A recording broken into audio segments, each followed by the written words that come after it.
Kina wamama mbeleni walikuwa na toka mbali kutafuta maji, lakini sasa wakati waliona hii sola walikaribia, naona shida. Mbeleni kulikuwa na shida kidogo ya unajua ile ya wanaume, ukiona mama anatembea peke yake wanaweza kufanya chochote. Mbeleni hatuna school fees ya watoto ya kusoma, madrasa yote, na sisi pia nyumbani imeunganishwa. Wazee yote wamefurahi sana. Hawa wananchi wamekaa katika kijiji tofauti na wakapanga mipango yao, na hiyo ndio ina address shida ya wananchi hapa.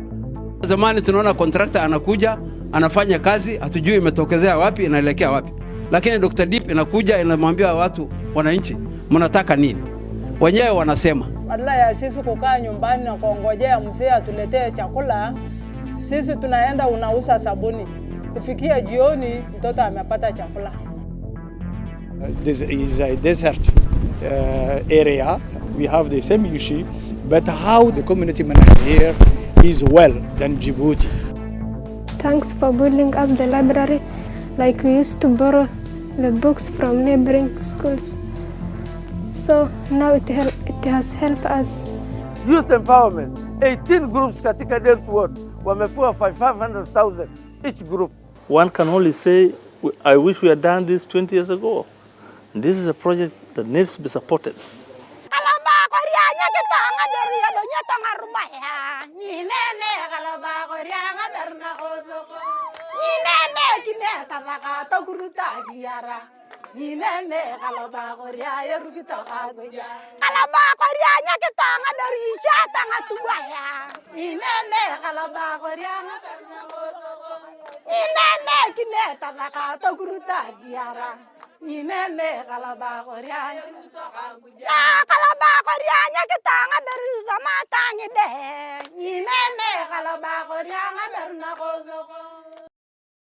Recent estimates put refugee population in Kenya at about 500,000 people, and that makes the country the second largest host to refugees on the African continent, second only to Uganda.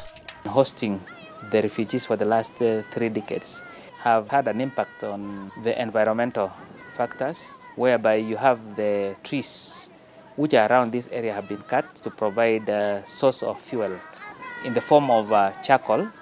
They also require facilities in terms of healthcare.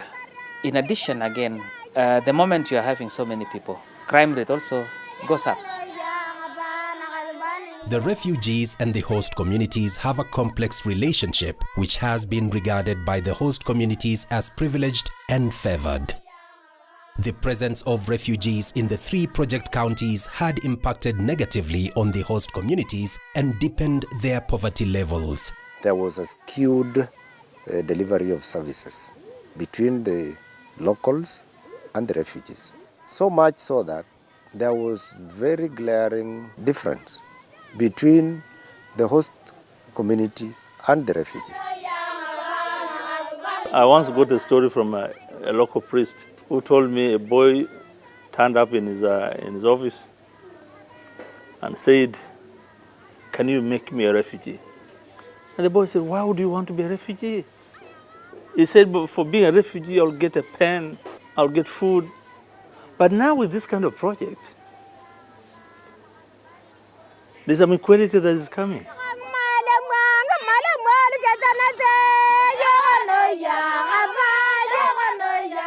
KDRDIP is implemented through Community-Driven Development (CCD) approach and is designed to reduce the impacts caused by long-standing presence of refugees in target areas of Dadaab, Fafi, and Lagdera in Garissa County, Wajir South in Wajir County, and Turkana West in Turkana County.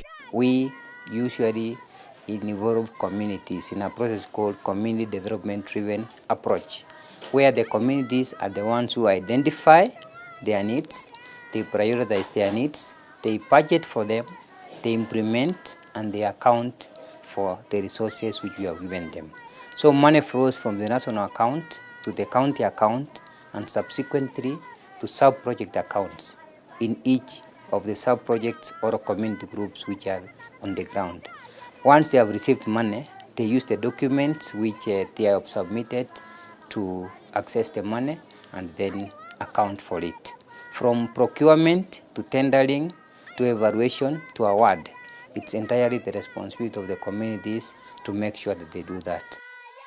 KDRDIP targets to benefit a combined population of just 1 million members of the host communities in the 5 sub-counties. The communities that have hosted our refugees for the last 30 years are targeted to benefit from 10 billion shillings Kenya got from the World Bank, and also 800 million shillings from the Danish government. We have partners whom we are working with, who train the community, identify with the help of the community, they identify the community needs, then they consolidate that now into our community development plans. We reach them by meeting them under trees, public barazas, or we call them community assemblies. This is where we educate them about the project, how they can benefit from the project, and how they can sustain the projects that they have identified. I think this is the 3rd year for this project, and we've not had a lot of grievances, simply because the project has been well communicated. The communities have been sensitized and mobilized very well. From the word go, they have taken the lead role of identifying up to the monitoring. They are the ones who again approve for the contractor to be paid. Our ears listen to the community. If there is no any grievance from the community or the people who live in that village, even if you would come in and want to tell us whatever you want to tell us, nobody will even listen to you. The KDRDIP components help the communities to participate fully in development projects that directly affect their lives and those of members of the community. In the financial year 2019-2020, that's the first year that we implemented KDRDIP in Turkana. We located 8 sub-projects and then 40 community groups with a total allocation of 43 million Kenya shillings last year, 2020-2021.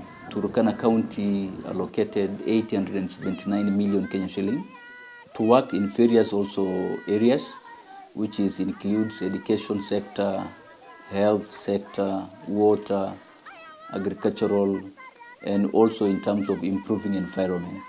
We supported also 608 community groups in Turkana County. Hii mradi imeleta 4.2 billion Garissa. 1.3 billion inaenda kwa women for women. Kwa hospitali tuko na 500 million, kutengeneza classrooms tuko na 380 million. There is money for vulnerable groups. Hiyo pesa watu wanakuja kupanda miti, kupanda nyasi ya ng'ombe, ndio ng'ombe zipate chakula, na ni 400 million. KDRDIP is implemented through 4 components, which are social and economic services and infrastructure, sustainable environment management, livelihoods program and project management, monitoring and evaluation, and knowledge sharing. Component 1 is the one which deals with the basic social facilities which are needed by the community. In the financial year 2019-2020, this was during the COVID time, so we basically concentrated on WASH projects. That is water, sanitation, and hygiene. And that year we did about 108 sub-projects in the 5 sub-counties to a tune of around 118 million. We were equipping boreholes, solarizing them, and in some few cases we were also doing new ones. This financial year, 2020-2021, we also disbursed some money to the communities, around 1.53 billion. We are doing projects like boreholes from start up to equipping up to completion. And in the 5 sub-counties, we have done 34 boreholes, and those boreholes are yielding about 10 cubic meters per hour. We also have in the health sector. We have done a number of health facilities, which include dispensaries, the level 1, level 2, constructing and also equipping them. As per last financial year, we had done 124 health facilities.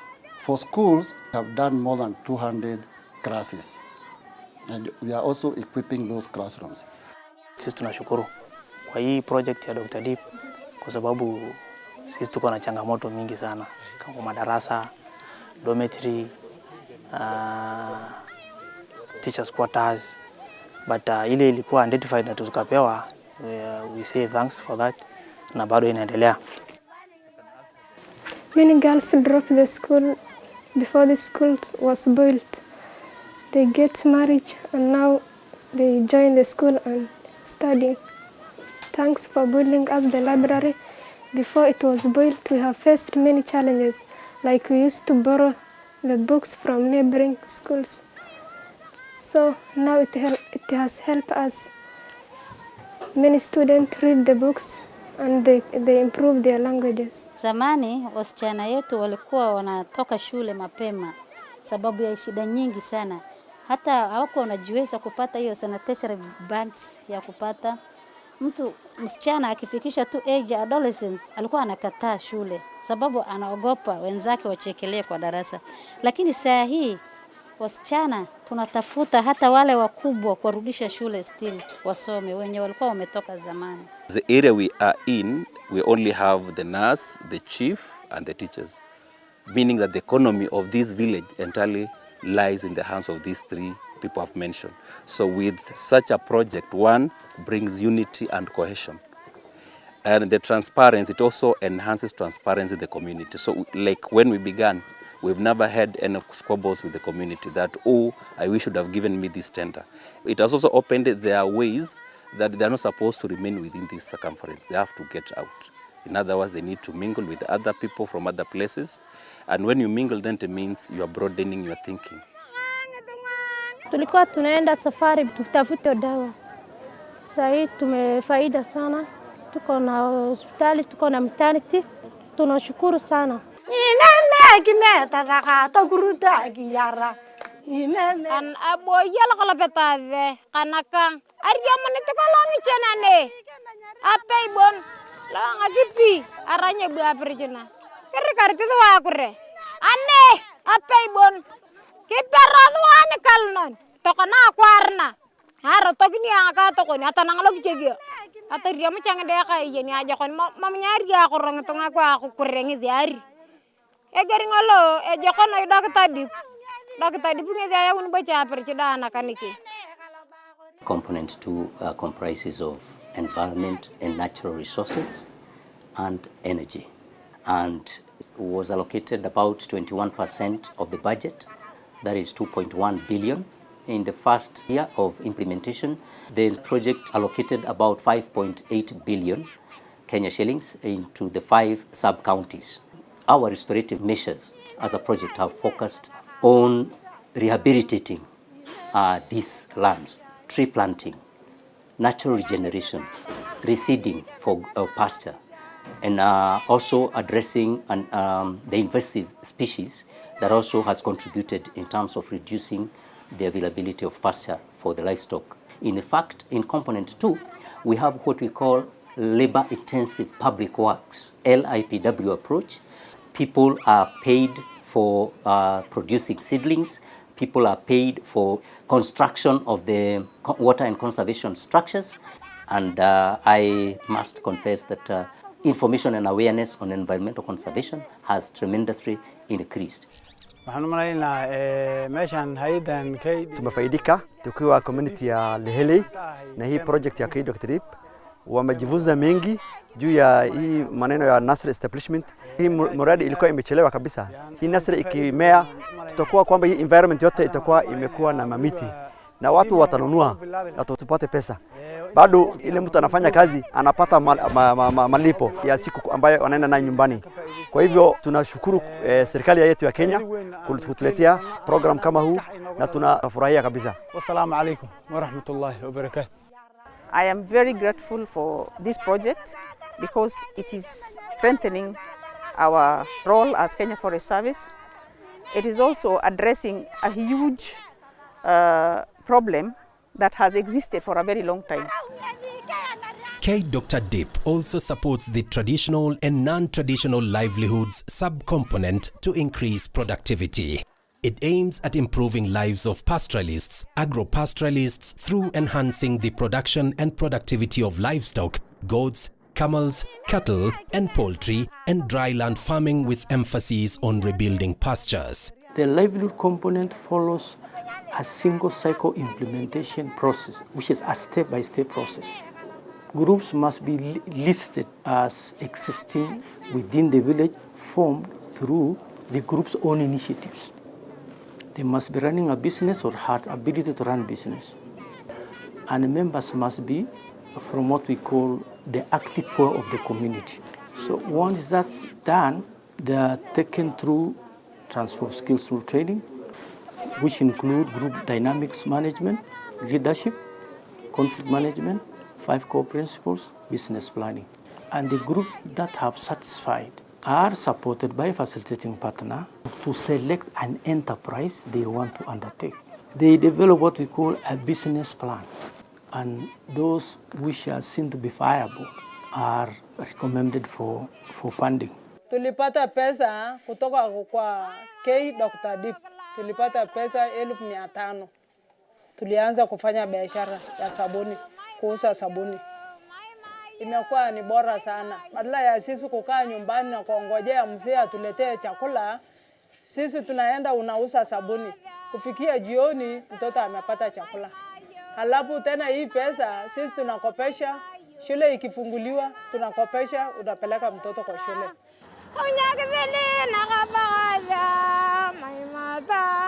Sisi tumesanya tu, tumeanza hii kazi, tumesema tufanye hii kazi, tuendelee, na imekuwa mzuri. Tunafanya kazi sasa mwaka moja hivi tunafanya. Ile pesa tumepata, tumefurahi sana. Mbeleni hatuna school fees ya watoto ya kusoma, madrasa yote, na sisi pia nyumbani imeingarishwa. Wazee yote wamefurahi sana. Tunaona tunapata faida kama 10,000 tunaweza pata tukitoa mafuta, mfanyakazi wa shamba pia. Tungeomba hata serikali atusaidie, atuchimbie kisima ingine ambaye hii shamba tupanuliwe vizuri.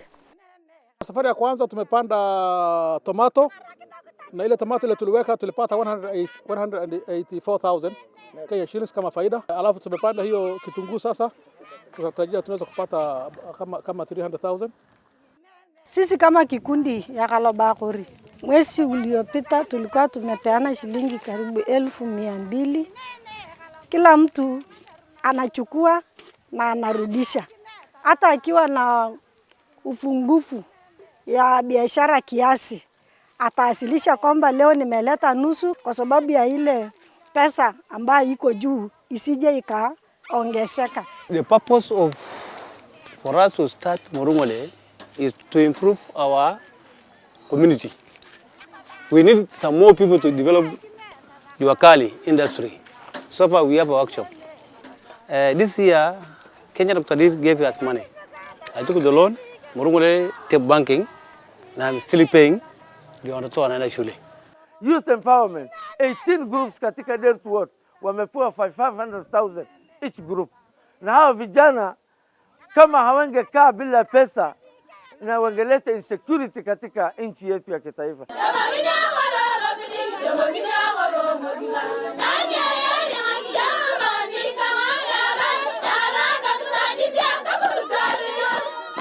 KDRDIP has quickly delivered a number of flagship projects that has raised the resilience of the refugee hosting communities, brightened their prospects of life and livelihoods of the vulnerable groups in fundamental ways.